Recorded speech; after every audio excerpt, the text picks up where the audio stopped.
গরিষ্ঠ জনগণ 90% বেশি জনগণের যে ধর্ম ইসলাম ধর্ম, সেই ধর্মের বিশ্বাসের সাথে সাংঘর্ষিকভাবে সাজানো হয়েছে এই পাঠ্যক্রমকে, যেটার কোনো প্রয়োজন ছিল না, কোনো ধরনের প্রয়োজন ছিল না। এবং এমন একটা জায়গায় নিয়ে আসা হয়েছে, এই আওয়ামী লীগ সরকার শুরু থেকেই তাদের প্রচেষ্টা ছিল, কিন্তু সেই প্রচেষ্টার একটা প্রতিফলন এখন আমরা নতুন পাঠ্যক্রমে দেখছি। এই প্রতিফলনটা হলো এই নতুন পাঠ্যক্রমে তারা দেখাতে চেষ্টা করছে যে বাঙালি আর মুসলমান দুটা সাংঘর্ষিক, দুটা এক না। এর থেকে ভুল কোনো ধারণা হইতে পারে না। এই বঙ্গদেশের, এই বাংলাদেশের জমিনের গত 800 বছরের অধিক ইতিহাস ইসলামিক ইতিহাস। আপনি যদি 800 বছর পিছন যে শুধু ইসলাম খুঁজে পান এবং 800 বছর ধরে যদি আপনি সংস্কৃতিতে ইসলাম দেখেন, তাহলে কিভাবে আপনি বলতে পারেন যে 800 বছরের যে সংস্কৃতি সেইটা আমাদের সংস্কৃতি না?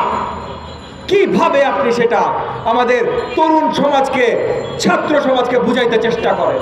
কিভাবে?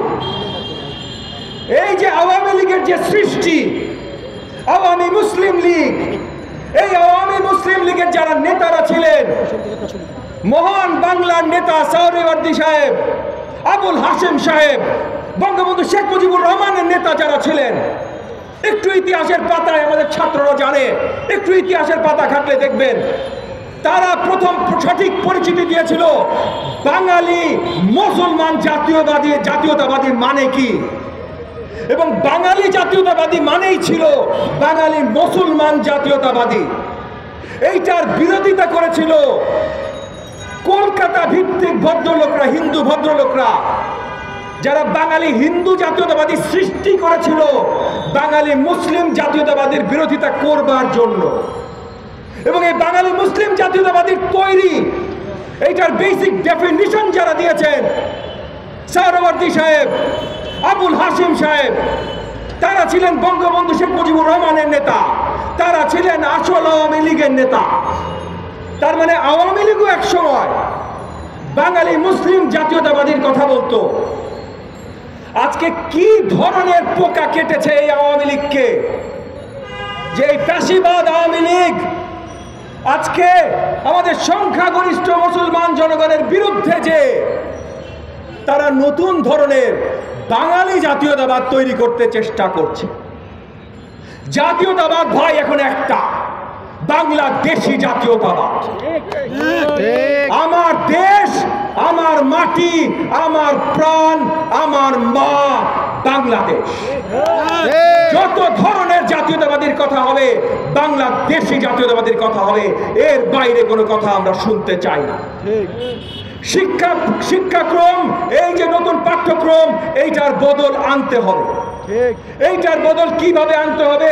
অতি শীঘ্রই এই দেশের বিশিষ্ট এক্সপার্টদের সাথে আমরা বসে বারবার এনডিএম জাতীয়তাবাদী গণতান্ত্রিক আন্দোলন যে কাজটা করে, আমরা শুধু রাজপথে সমস্যা নিয়ে কথা বলি না, আমরা রাজপথে যেমন সরব থাকি সমস্যা নিয়ে, তেমন একই সাথে আমরা সেই সমস্যার সমাধান বের করে জনগণের কাছে নিতে চেষ্টা করি। এই পাঠ্যক্রম বদলে কিভাবে আমরা সঠিক জায়গায় আসতে পারি, খুব অতি শীঘ্রই আপনাদের মিডিয়া ভাই বোনদের সামনে, ছাত্র যত সংগঠন আছেন তাদের সামনে, এবং এই দেশের সকল বিশ্ববিদ্যালয় এবং সুশীল সমাজ জনগণের সামনে আমরা নিয়ে আসব কিভাবে নতুন পাঠ্যক্রম আমরা তৈরি করতে পারি, যেটা এই দেশের সংস্কৃতির সাথে কোনো ধরনের সাংঘর্ষিক হবে না, যেটা আমাদের প্রাণের ধর্ম ইসলাম ধর্মের সাথে কোনোভাবে সাংঘর্ষিক হবে না, এবং যেটা আমাদের সন্তানদেরকে বিশ্বের কম্পিটিশনে পিছিয়ে ফেলবে না। কারণ আমরা সংস্কৃতি এবং ধর্ম নিয়ে কথা বলছি, কিন্তু নতুন পাঠ্যক্রম আমাদের শিক্ষার্থীদের বিজ্ঞানে, অঙ্কে, যে কোনো প্রয়োজনীয় সাবজেক্টে পিছিয়ে দিচ্ছে, সেটা নিয়ে আমরা কথা বলছি না।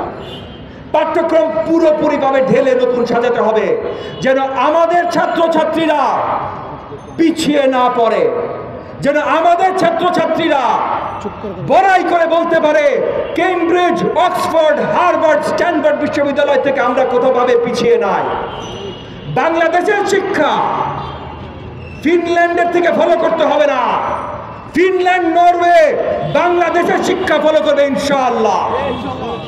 এবং একই সাথে আজকে এই মঞ্চে দাঁড়িয়ে ছাত্র আন্দোলনের আয়োজিত এই অনুষ্ঠানে দাঁড়িয়ে আমি ওপেনলি আপনাদের সবার সামনে ডিক্লেয়ার করছি, আমরা নতুন আন্দোলন করে তুলব আমাদের দেশের তরুণদের জন্য। বেকার ভাতা আন্দোলন, শিক্ষাক্রমকে এইভাবে নষ্ট করে এমন জায়গায় নিয়ে, আমাদের দেশে যদি সবচেয়ে বড় মহামারী থাকে সেটা হলো বেকারত্বের মহামারী। এই বেকারত্বের মহামারী আগে নিধন করতে হবে এবং এই বেকারত্ব মহামারী নিধন করার জন্য যেমন শিক্ষাক্রম ঠিক করতে হবে, একই সাথে আমরা আজকে থেকে আন্দোলনে নামছি, বেকার ভাতা তৈরি করতে হবে। এই দেশের প্রত্যেকটা বেকার তরুণ যেন নিজ পায়ে দাঁড়াতে পারে সেই ব্যবস্থা করতে হবে এবং শুরুতে কম করে হলেও 1000 কোটি টাকার বেকার ভাতা অ্যাপ্রুভ করতে হবে। এইটার ডেডলাইন আমরা সরকারকে আগামী অক্টোবর মাস পর্যন্ত দিলাম, যেন সামনের অর্থ বছর বাজেটে এইটার খাত তারা তৈরি করতে পারে। যদি তারা তৈরি করতে না পারে আমরা জনগণের জন্য তৈরি করবো ইনশাআল্লাহ।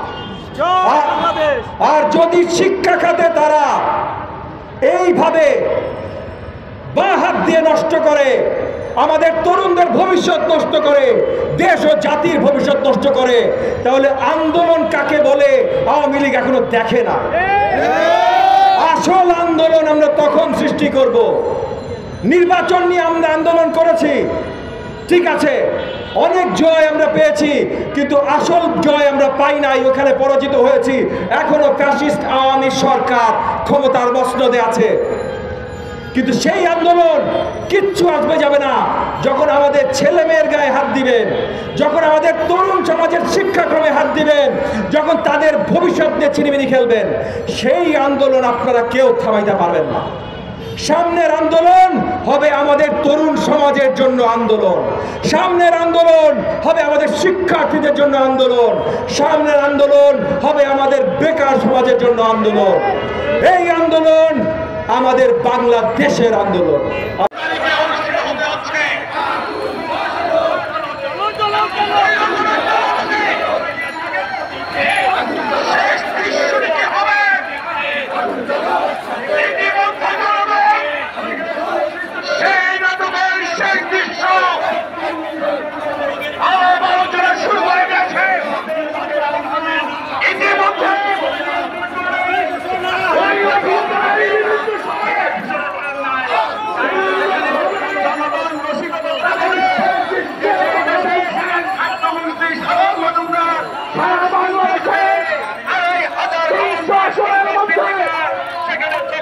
Kita